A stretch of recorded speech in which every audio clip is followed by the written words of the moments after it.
And I'm going to show you multiple ways, but I'm going to show you my way first. You know, because it's perfect.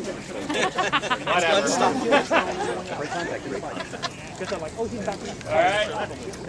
All right.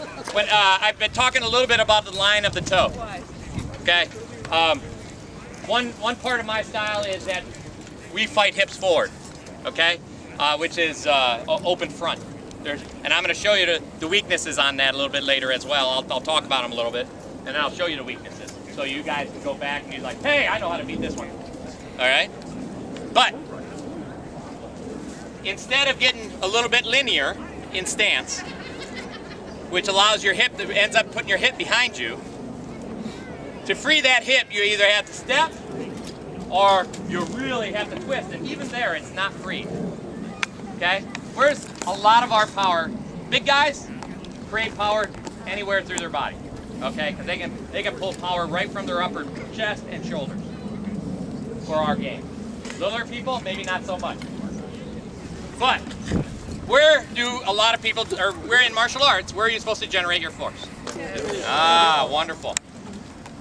If I'm here and I try to push my hips at him from a linear position, really my hip is going this angle. It's not on him. Okay? All of a sudden, if I'm straight on him and I drive, now I can drive my hip straight through him. Okay? You have to be careful about over-rotation. I'm not going to drive my hip this way. Not good. But remember, we are going forward at the same time. So not only am I generating power from hip, but really where that power starts is from the ground. So I'm out here. So I start driving this from the ground. Bang, bang. So now I got forward momentum. I got generation from the hip. And I got the straightest line to my opponent, which happens to be the fastest line or the longest line. All right? So, angles on the feet. So, to essentially get my hip position that I teach, we tell people always, if you have lines coming out of your toes, you always keep your opponent in those lines. So he can move around as much as he wants. Go ahead and move anywhere you want. That's good. Okay? Go ahead and try to step up. Okay? Do the double step like I just showed you. Okay? That's all right. But you see that I'm always trying to keep my feet with him. Now sometimes when I'll be here from a lengthy position, I'll get a longer line. This is your traveling line, right? Forward travel line. All of a sudden he buddies up on me, that forward travel line becomes here. Now what does this allow me? You got it. Okay? By the way, by being low, what does this allow? Generate more power. And now and not only moving, and we're able to relax. We'll talk about this a little later. We have to be comfortable with what we're doing. I have to know I'm fighting him, I'm perfect. I'm here, I'm like, this is where I'm supposed to be.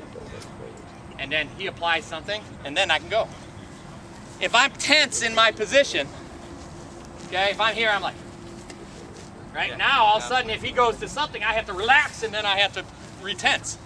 How many movements is that? Too many. Okay? Again, this is a very advanced topic, but it's the idea of really being truly committed and understanding that you are defensive as possible and that you can get comfortable in there. It doesn't always happen. It's a lot of work. But if I'm out here, perfect defense, I'm just relaxing, waiting for... Right? I can move. I can just flow.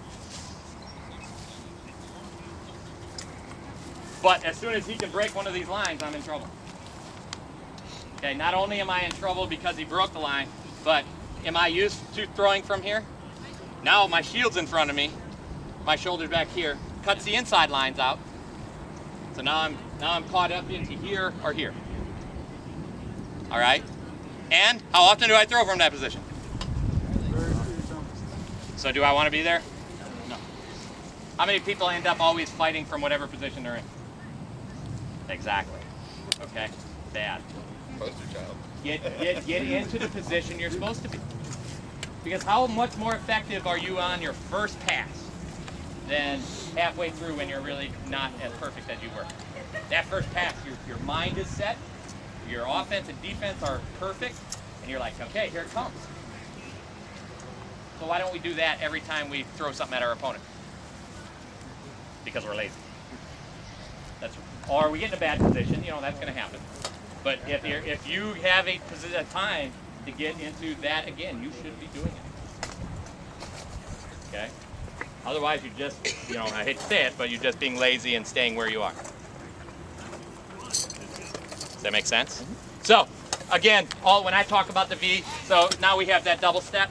Go ahead, and he does this double step. Go ahead, get going. See how I'm trying to keep him in that V shift. So all I do is and it's a tiny shift. So I still have him between the hips. Okay? So that's the idea. Again, it's all about small, right? And that one ends up being a little bit about understanding and controlling your opponent's flow. In other words, understanding what his body is doing. All right.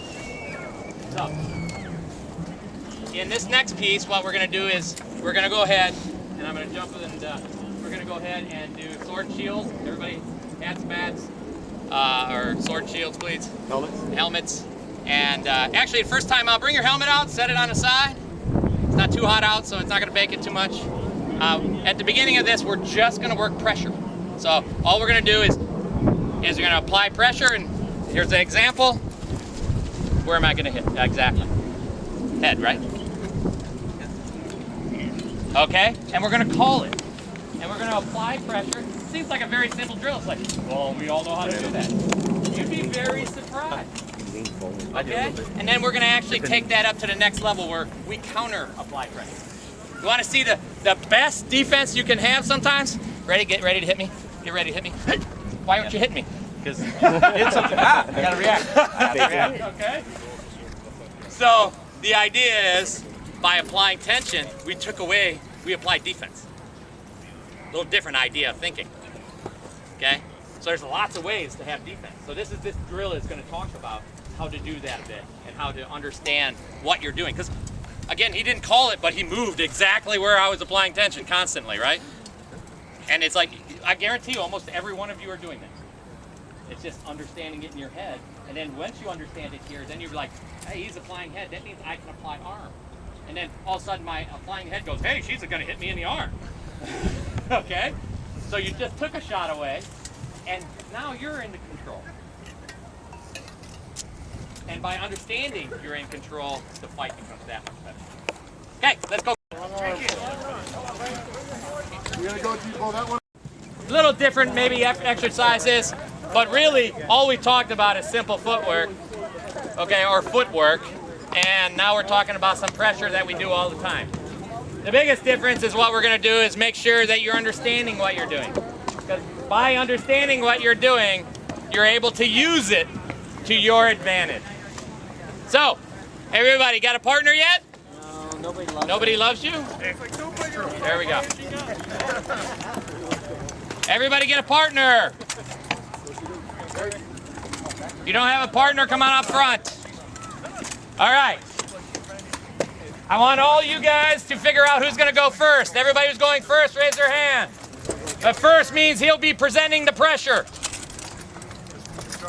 Okay. Now, your job is not to throw a blow, obviously, since nobody has a helm on. Your idea is to essentially apply the pressure to the place you would normally hit. Stand there for a sec, let your opponent call that blow. If they are wrong, say, no, I was going to hit here. Okay? And if they have to, do it again so they can see it. The sooner they see that real pressure, the sooner they're going to block your stuff. Oh, isn't that terrible? Okay? But the idea, again, is controlling your opponent in the end. They can block whatever they want, but as soon as you have control of them, it doesn't matter. They're never going to block it again. So, prepare, let them call it, and say yes or no, and tell them what it was. And just exchange, and when you're ready, split people.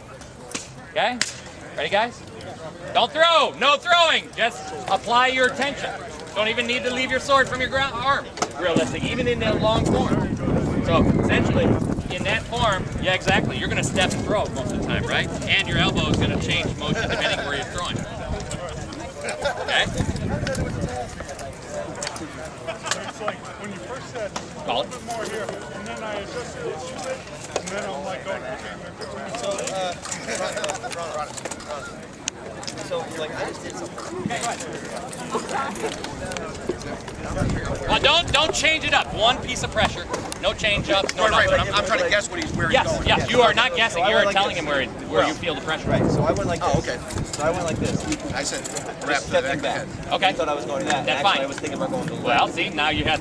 Tricked, yeah. So is that what we're doing? Is that, Yeah, sure. That's why you're telling him what you're doing. That's the What? Now he knows. Hey, wait a second. Okay. So do that again. So now next time he does that, you say head or leg or whatever, right? Okay.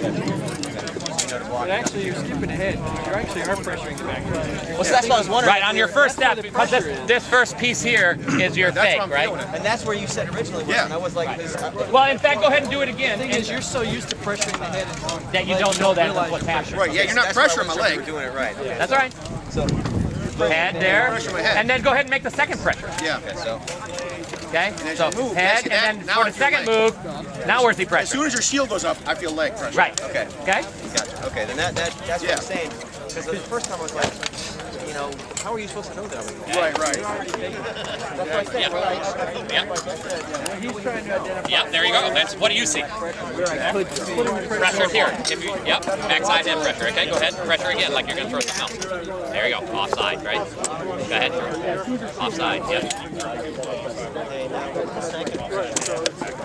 Well, go ahead. Doing something different. Well, watch. Pressure onside then. Oh, there you go.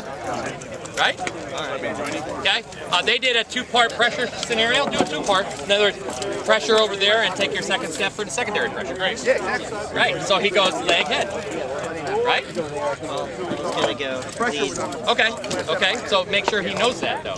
Right? I was gonna basically lead in here. Right. But the lead in is what? Pressure in. Well, lead in was what shot though you're throwing?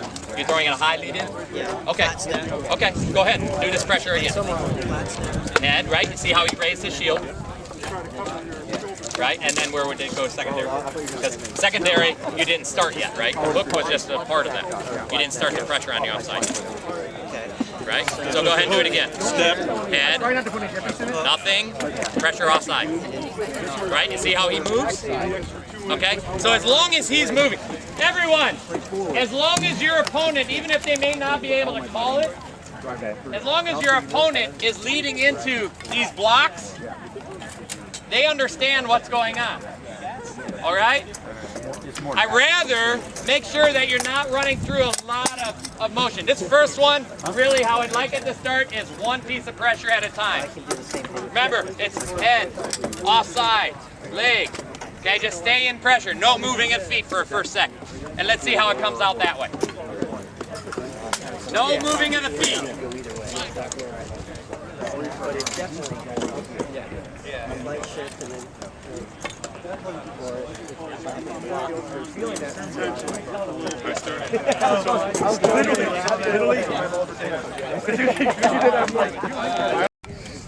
But it's aluminum. How you But feeling? I covered it. All right. Now, let's do one more piece. How many people here, while you were doing this exercise, wanted to, as soon as they applied pressure one way, you wanted to apply pressure the other way?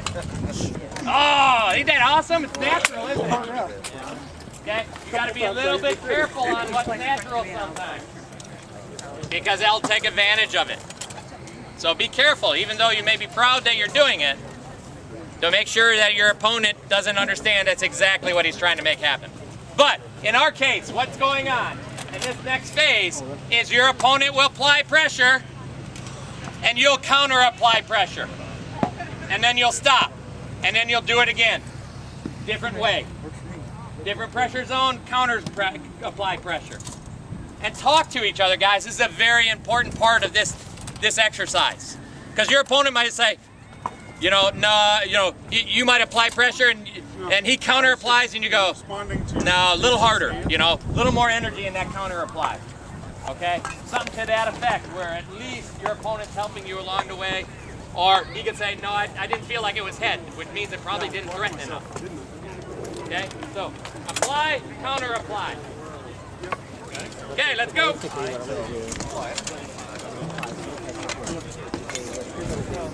Counter apply.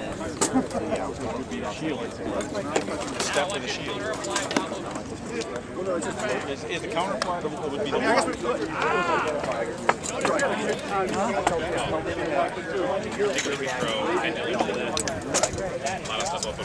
You've got to be able to. I'm learning this. I've gotten pretty good at going from comfort. It's like, I don't know when I picked up my comfort. All of a sudden, it's like a lot of people in their no, I did fly.